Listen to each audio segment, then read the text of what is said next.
Hey guys, Meredith here. I have a little bit of a different video for you today. I'm shooting this on my phone. Couple reasons. One, I've been sick this week. I've got like a chest cold, cough, you know, the germs that your kids bring home from school. They're living in my lungs right now. So I kind of put off recording a video for the week. And then today we have a snow day. But I was already planning to shoot a video on how to get better videos with your iPhone. So I thought, why don't I just shoot this video on my iPhone? Durr. So my lungs are kind of burning right now, but let's do this.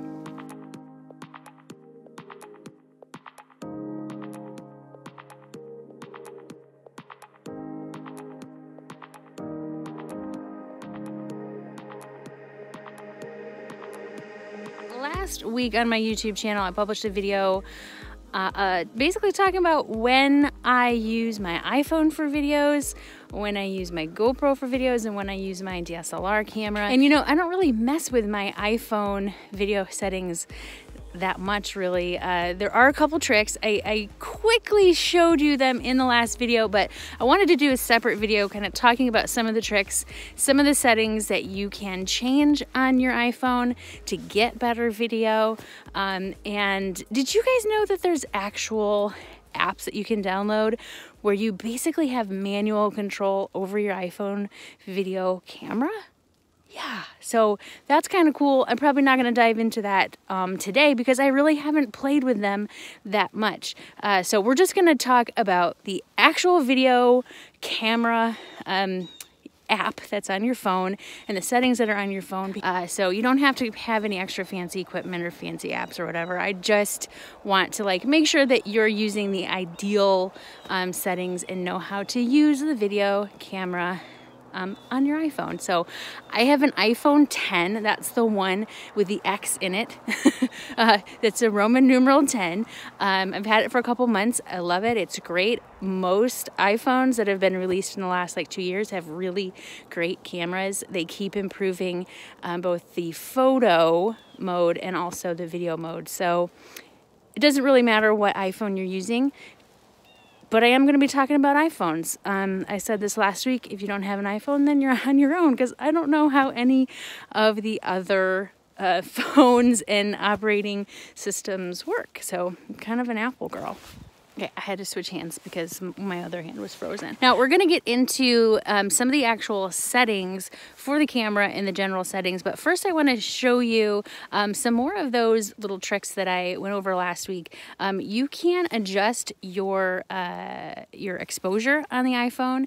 You can lock your exposure, and you can also focus on something else. The iPhone does a pretty good job of adjusting exposure on its own, but if you're in a situation where you want to adjust the exposure, all you have to do is touch the screen and then slide your finger up or down depending on whether you want to increase or decrease your exposure.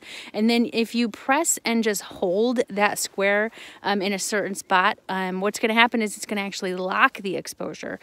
So it turns off the auto exposure setting, and if you're filming a bunch of different things moving around, your camera is not going to try to adjust exposure. It's going to stay locked on what you have it set to. So you might have to play with that a little bit to kind of get a feel for how that works and what's going to work for you. And then the other thing is, this is one of my favorite things about the iPhone, is that you can just tap somewhere on the screen to focus on that thing. One thing I've done before with that is like kind of faked something that is called pull focus. When you like manually change focus from something like far away to something close.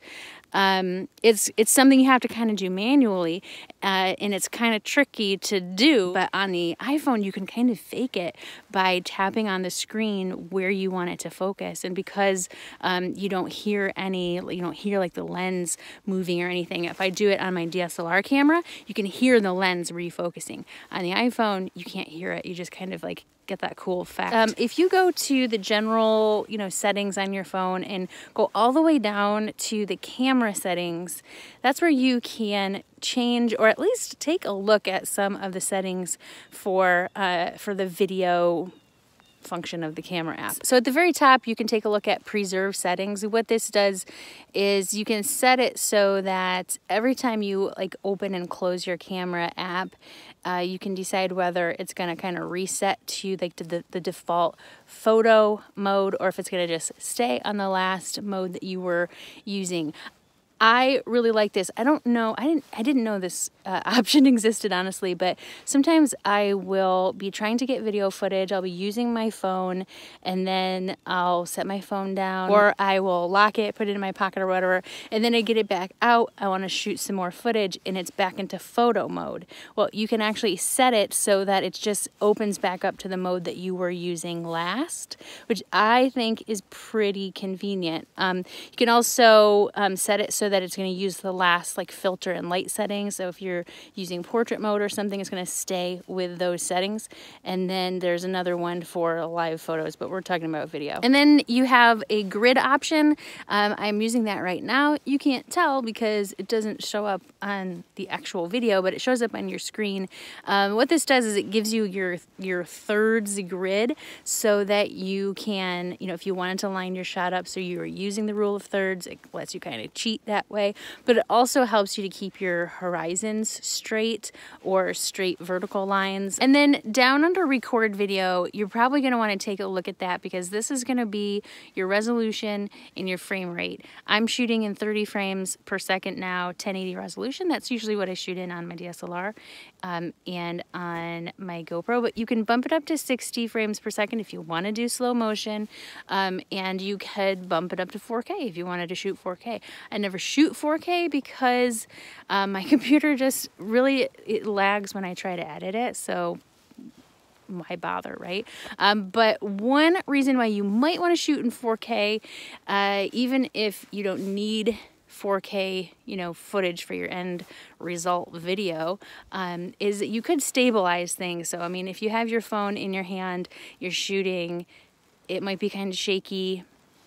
You could shoot in 4K so they have a little bit of extra, you know, extra resolution basically. So you could, you know, in Premiere Pro, there's something called warp stabilization. You could use that, and then if you're shooting in 4K, you have an extra little bit, well, quite a bit actually, of wiggle room to correct any camera shakiness. And down below that, there's an option to lock your camera. What this means is that when you are recording, you won't be able to switch back and forth between your front-facing camera and your, you know, the other camera. I don't even know is there a name for that one? The regular camera. So I have that turned on. I mean, it's your own personal preference. It doesn't matter. I don't usually switch back and forth. If I wanted to switch, you know, angles, and I would stop recording. That's what I've been doing throughout this video, but whatever, that's just a personal preference. And then there's the setting for what you want the setting to be when you record in slow motion. You have 240 as an option, or 120. I think by default it's 240. I bumped mine down to 120.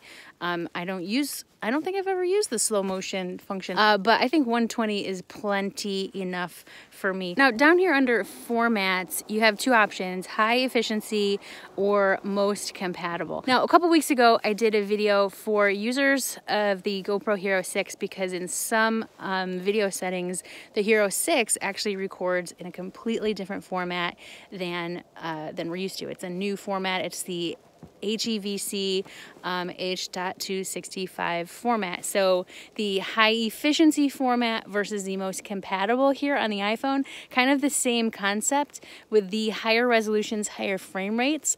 What's going to come out of your camera is going to end up being that HEVC, which is a high efficiency. So if you aren't sure whether that's going to be compatible with your computer when you go to edit or something, you want to choose the most compatible option. Just to make sure that it's not recording in that new format. But if you're going to be compatible, then by all means, you should be recording in that higher efficiency HEVC format. But that's what that means down there under the formats option. So what other tips can I give you? Well, one thing to keep in mind is even though there's a front-facing camera here and then the regular camera on the back side, there's also the 2 microphones. So when you switch from talking to the camera like this, front-facing, and then you switch it around, you're actually switching mics also. So it sounds a little bit different because, you know, you wouldn't be, depends on which way you're facing, right? I love the trees. I love when the snow sticks to the pine trees. So pretty. Let's take a walk out onto the pond. How do you know if it's not frozen? How do I know if it's not frozen? Yeah. Because I'm not swimming right now. If What there's if I jumped? if there's 10 inches of snow on top of the ice, then it's obviously frozen, right? Yeah, can I find actual Are you ice? catching snowflakes? Yeah. So thanks for bearing with me with this different style video. I hope you don't mind. If you do, then too bad. Give this video a big thumbs up if this was helpful for you. Give this video a thumbs up if it was helpful for you.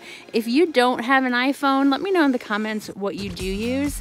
I'm really curious. I've heard there are some better camera options on some other phones like the Google Pixel. So, you know, I'm just kind of curious what you think about that. And don't forget to hit subscribe if you want to hear from me again in the future. Have a good day.